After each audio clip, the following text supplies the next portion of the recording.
the atmosphere to make us more comfortable here.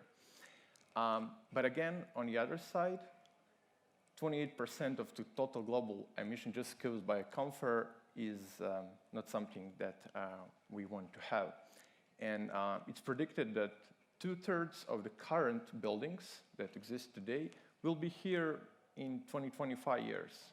That means that buildings without any energy optimization will be there if we do not do something.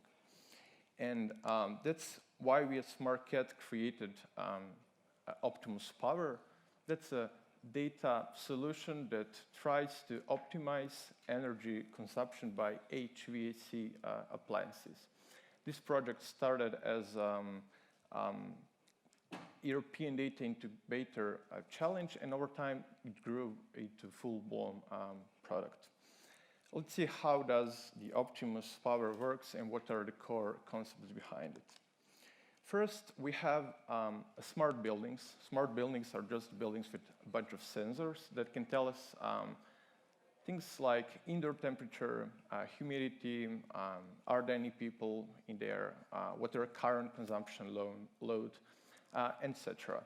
We also have metadata about buildings. For example, we know that this building here has some capacity, has some climate area. We know other things that are related to climate in different parts of the year. And when you combine sensor readings with third-party APIs, we can have much richer data. Most common third-party APIs are weather APIs, so we can use weather data to have precise information about, let's say, outdoor temperature for almost any point on Earth in past. Combine sensor readings with third-party data, enrich that, ingest into Optimus Power, and do some analysis. Optimus Power has 3 main modules. We want to answer 3 basic questions that will help us to reduce energy consumption and indirectly carbon emission. First question is what's happening, what's going right now? And we have anomaly detection model to answer that question. So we monitor most important sensor readings, most important data sources, and so we have optimization for people's comfort. What's the best energy optimization? Turn off the HVAC, turn off the heating or cooling, and you have 0 energy consumption. But that's not good enough for people. And we have optimal control, we have optimal savings that directly reduces the energy consumption, and of course we have combined metric. What is important to note is that this approach is used in almost any major data center used by Meta, Google, Amazon. So huge data centers have huge HVAC appliances. They almost exclusively rely on automatic solutions based on some kind of reinforcement learning. So there was a huge signal that we are in the right direction. When we want to try a reinforcement learning model, we need to provide an environment. Agent must act in some environment to get feedback, reward or punishment, to adjust its action in the next steps. We cannot obviously deploy or train agent into physical space. That will mean that we need to train our model into real buildings. It's just not too cost effective, and you'll never get buy-in from the people working there or living there. But we used historical data about the buildings that includes temperatures, metadata, outdoor temperature, load consumption, etc. Everything that we can get from the sensors, and use that to build thermal models. Thermal models will just tell us how will some room, space, or building behave in different points in time given different conditions. And thermal model combined with user-defined rules is our environment. User-defined rules have a form of something like this. I want to set a temperature between some range, let's say every work day between 9 and 5. So that's directly our target optimization policy. And users or building managers must set such rules because they manage. We cannot exclude humans from the loop. Then agent acts into environment, performs actions, turns off, turn on HVAC.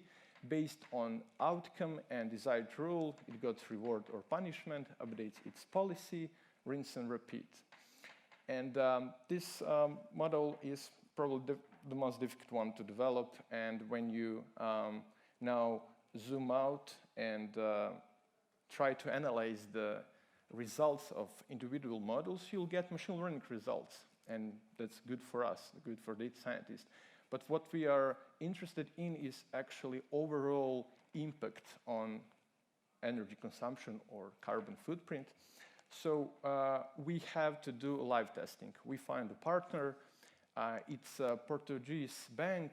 We found 7 physical offices. People were willing to accept the testing there. Actually, there were 8, but I'll describe how one went off. And their totally annually spending on HVAC was 280,000 euros.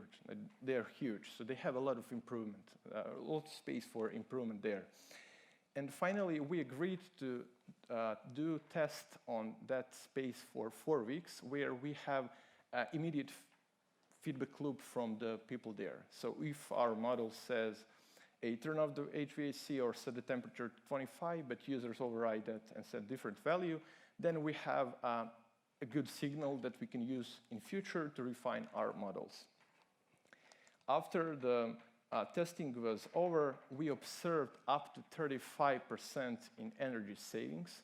Of course, different branches provided different values, but in all branches, it was between 20 and 35%. And if you multiply that by that 200,000, that's a lot of money annually. But what's most important is it's not just the money, it's how buildings use energy and what's the footprint. But that doesn't come that easily. Obvious step was to try to expand the test to more environments because we tested in Portugal. Portugal is known for stable climate. We want to gradually expand the testing phase to more demanding spaces. And these are the most common challenges that happened to us during the testing and in general with project. First one is integration point. You have a lot of different types of sensors with different APIs. You have a lot of companies that build these sensors. Almost each of them have proprietary API or protocol. And you have the problem where you have 10 protocols. There is one entity that want to create a single protocol that reduces that to 1. And then you have 11 protocols. So integration point is really painful. Usually you need to have a clear understanding of a lot of physical devices that you need some domain experts for that. Next, data quality problem. Obviously, sensors don't always record good values, but there is also human error. Earlier, I mentioned 8 physical offices that we planned for the test, but ended up with 7. Why? Because one physical office had a temperature sensor for indoor temperature installed outside of the office. So we just got values that were outside temperature, use it as an indoor temperature.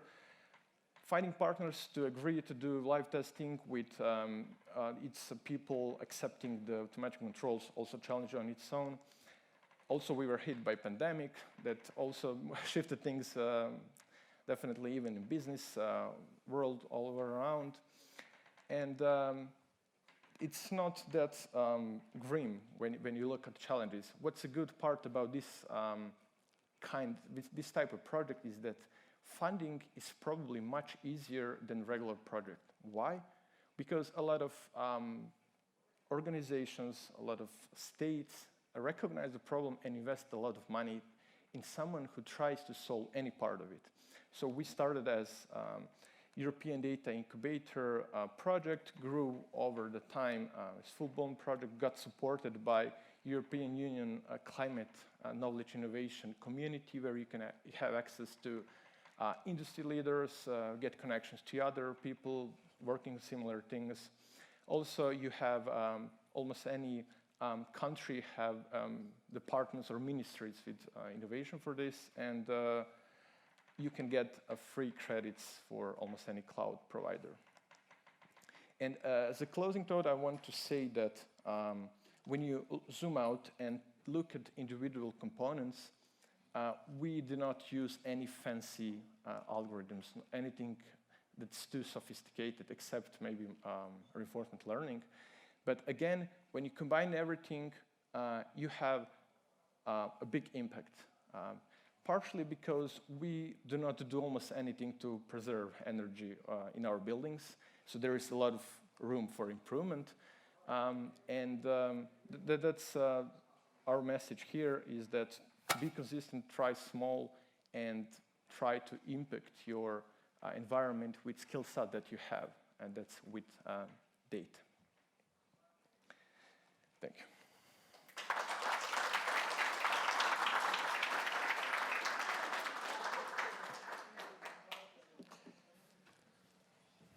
Thank you very much for your very interesting presentation, and unfortunately we don't have time for Q&A session.